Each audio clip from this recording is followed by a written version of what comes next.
Isaiah Sekitoleko omuvuzi wa boda ku stage y'omu Lubigi atubulidde nti yasuze mu kifo awagudde akabenje ng'anoonya kojjaawe John Ntale agambibwa okufiira mu muliro. Oluvannyuma lw'okulemererwa okumufuna ategeezeddwa nti kojjaawe yandiba nga yatwaliddwa e Namuŋŋona mu ddwaliro ly'aba Orthodox era naye gye yaddukidde.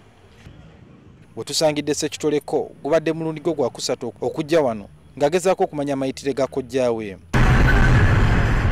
Tutuuseeko ebukulungi masanafu mu maka ga John Ntale abadde omuvuzi wa bodaboda nga nawe basobedde nga balirwana be ssaako ne bane babadde akola nabo ku stage y'omu Lubigi beekozeemu dda omulimu okutandika okumunoonya. Naye nga batugaye ku saa 8 ze twatuddirayo.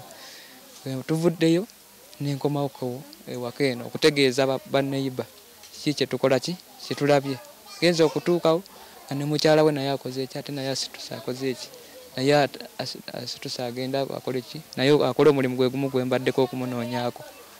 Kojja alina abaana 5 abamu bali mu kyalo wa sisita we abalala ali nabo wano.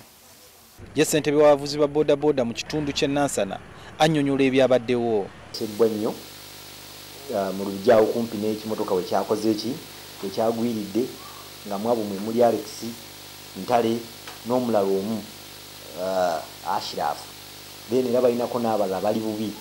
Stage eyo egwira ddala mu ludda lw'enkola ki lw'entwala. Then ku ludda olwa Central Division waliwo stage bayita Namuŋŋona B nabo bafiiriddwa bannaabwe 2, omu ye Kombooti omulala Ikadoogo nabo bambi bafiiriddewo. Then Kawala nayo yafiiriddwa munnaawe bamuyita Sam. Then waliwo ne Bwayise ku 3 waliwo Sadaati naye yafiiriddewo.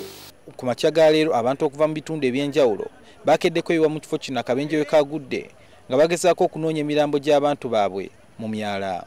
Suhayo Mugabi, NTV ku ssaawa emu.